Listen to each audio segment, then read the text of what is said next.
నమస్తే, నేను మీ తేజ. ఉత్తరప్రదేశ్ ఫతేపూర్ జిల్లాలో ఒక దారుణమైన ఘటన జరిగింది. అయితే నిందితుడిని ఫారెన్సిక్ రిపోర్ట్స్ ద్వారా పోలీసులు పట్టుకున్నారు. ఏం జరిగిందంటే దిలీప్ యాదవ్ అనే వ్యక్తి సడన్గా వాళ్ళ అన్నదమ్ములకి ఫోన్ చేసి, నా భార్య స్పృహ తప్పి పడిపోయింది, నాకు ఏం చేయాలో అర్థం కావట్లేదు, చాలా కంగారుగా ఉంది, ఆమెకి తలపైన ఒక దెబ్బ కూడా తాకింది, రక్తం కూడా వస్తుంది, మీరు త్వరగా రండి, హాస్పిటల్కి తీసుకువెళ్ళాలంటూ కూడా ఫోన్ చేశారు. తర్వాత వారు కూడా వెంటనే వచ్చారు, దగ్గరలోని ఒక హాస్పిటల్కి తీసుకెళ్లే ప్రయత్నం చేశారు. కానీ అప్పటికే ఆమె ప్రాణాలు విడిచింది. అయితే వాళ్ళు ఏం చేశారంటే ఆమె ఒంటిపైన గాయాలు ఉన్నాయి. ఎలాంటివంటే ఎవరో కొట్టినవి, చాలా బలంగా దాడి చేసిన గాయాలు ఉన్నాయి ఒంటిపైన. ఆ హాస్పిటల్ వాళ్ళు ఏం చేశారంటే పోలీసులకి ఇన్ఫర్మేషన్ ఇచ్చారు. తర్వాత పోలీసులు కూడా అక్కడికి చేరుకుని ఈ కేసుకి సంబంధించి విషయాలని కూడా తెలుసుకోవడానికి దర్యాప్తు ప్రారంభించారు. అప్పుడే ఫారెన్సిక్ రిపోర్ట్స్లో ఒక భయంకరమైన నిజాలన్నీ కూడా బయటపడ్డాయి. అయితే అసలు ఏం జరిగిందంటే అతని పేరు దిలీప్ యాదవ్. ఒక ప్రభుత్వ ఉద్యోగి, అతను అసిస్టెంట్ టీచర్గా చేస్తున్నాడు. ఆమె పేరు శాలిని, ఆమె భార్య. ఇద్దరు కూడా భార్యాభర్తలు. 2017 డిసెంబర్ 3 పెళ్లి చేసుకున్నారు.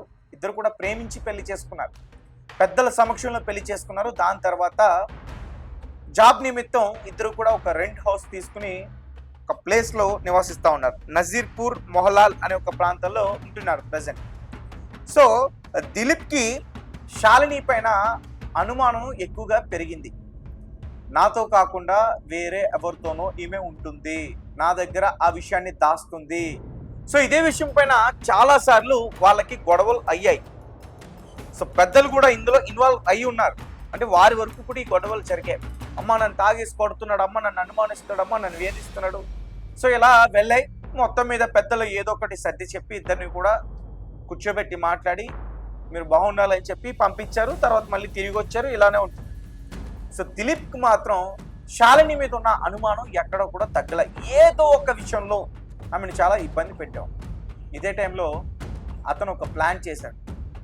శాలిని శాలిని శాలిని అసలు ఈ శాలిని అనే అమ్మాయి ఉండకూడదు ఆ లైఫ్లో, ఆమెను ఏదో రకంగా చంపేయాలి, నా భార్యను చంపేయాలంటూ కూడా అనుకున్నాడు. సో దీంతో ఇంట్లో గొడవ పెట్టుకున్నాడు. ఆ గొడవ కాస్త చాలా తీవ్ర స్థాయికి వెళ్ళిపోయింది. సో కోపంతో రగిలిపోయిన ఆ వ్యక్తి ఏదైతే కుక్కర్ ఉంటుందో ఆ కుక్కర్ మూతతో బలంగా శాలిని నెత్తిపైన కొట్టాడు. శాలిని వెంటనే అక్కడే కుప్పకూలిపోయింది. తీవ్ర రక్తస్రావం జరుగుతుంది. అయినా సరే అంతటితో ఆగకుండా, అరే దీనికి ఇంకా ప్రాణాలు పోలేదు, ఇది ఇంకా బ్రతిగా ఉంది, ఆమెను తీసుకెళ్ళి వాష్రూమ్లోని బాత్ టబ్లు ఉంటాయి, అందులోకి తీసుకెళ్ళి ఆ నీటిలో ఆమెను ముంచేశాడు. అంటే ఊపిరి ఆడకుండా చంపాలని అని చెప్పి. అప్పటికే ఆమెకి దెబ్బ తగిలింది, ఆమెకు ఓపిక లేదు, ఒక పక్క రక్తస్రావం జరుగుతుంది. ఆ టబ్లో ఆమెని ముంచేశాను. చివరికి ఆమె ప్రాణాలు విడిచింది. దాని తర్వాత ఆ ఇంటి కిందకు వచ్చి ఒక 20 నిమిషాల పాటు ఆ స్ట్రీట్స్లో అటు ఇటు కూడా తిరుగుతూ, అంటే పైన జరిగిన విషయం ఎవరికి తెలియకుండా తచ్చాడుతూ ఒక కథను అల్లాడు. అది కూడా వాళ్ళ బ్రదర్స్తో కలిసి. శాలినికి అర్జెంటుగా హాస్పిటల్కి తీసుకెళ్ళాలి, స్పృహ తప్పిపోయింది, వాష్రూమ్లో కాలు జారి పడిపోయింది. ఇలాంటి కథను ఒకటి అల్లి హాస్పిటల్కి తీసుకెళ్ళిన తర్వాత ఆ ఒంటి మీద ఉన్న ఆ గాయాలన్నీ చూసిన తర్వాత వారికి అనుమానం వచ్చి పోలీసులకి ఇన్ఫర్మేషన్ పాస్ చేస్తే పోలీసులు అక్కడికి చేరుకుని అసలు ఏం జరిగిందనే విషయాలన్నింటినీ కూడా బయటపెట్టారు. మరి ముఖ్యంగా ఫారెన్సిక్ రిపోర్ట్స్లో విషయాలన్నీ కూడా బయటపడ్డాయి. తర్వాత దిలీప్ యాదవ్ కూడా నా భార్యను నేనే చంపేశానంటూ కూడా అంగీకరించాడు. ఇది రీసెంట్గా ఉత్తరప్రదేశ్లో జరిగిన దారుణమైన ఘటన. సో నచ్చకపోతే ఎవరైనా సరే భార్యాభర్తలు హ్యాపీగా డైవర్స్ తీసుకోండి. ఈ మధ్య సోషల్ మీడియాలో ఒక వీడియో తీసా, చాలా ఫ్రెండ్లీగా డైవర్స్ తీసుకున్నారు, చాలా హ్యాపీగా డైవర్స్ తీసుకున్నారు. సో దీనివల్ల అంటే తర్వాత వాళ్ళ మధ్య ఫ్రెండ్షిప్ ఉంటుందా లేదంటే వాళ్ళిద్దరు కలుస్తారా అవన్నీ విషయాలు పక్కన పెడితే వాళ్ళిద్దరూ హ్యాపీగా ఉంటారు. ఆమె వేరే వాళ్ళతో హ్యాపీగా మ్యారేజ్ చేసుకుని హ్యాపీగా ఉంటుంది, లేదంటే నచ్చిన వ్యక్తితో ఉంటుంది, లేదంటే ఒంటరిగానే ఉంటుంది, నచ్చినట్టు బ్రతుకుతుంది. ఇతను కూడా అలానే ఉంటాడు. అంతేగాని కోపం తెచ్చుకుని ఒకరినొకరు చంపుకోవాలనుకుంటే ఇంకొకరు జైల్లో బ్రతుకుతారు. అంటే బ్రతికినా చచ్చినట్టే జైలు జీవితం.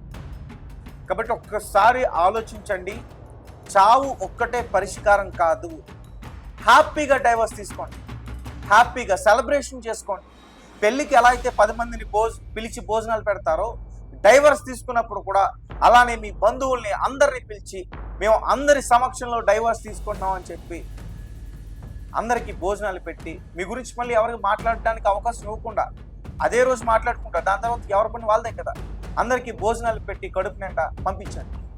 తర్వాత మీ లైఫ్ని హ్యాపీగా లీడ్ చేయండి. చంపుకుంటే ఏమొస్తుంది చెప్పండి. అండ్ మీ ఒపీనియన్ ఏంటి? మీరు ఎలా కామెంట్ చేస్తారు దీనిపైన ఖచ్చితంగా తెలియపరచండి. Thank you so much.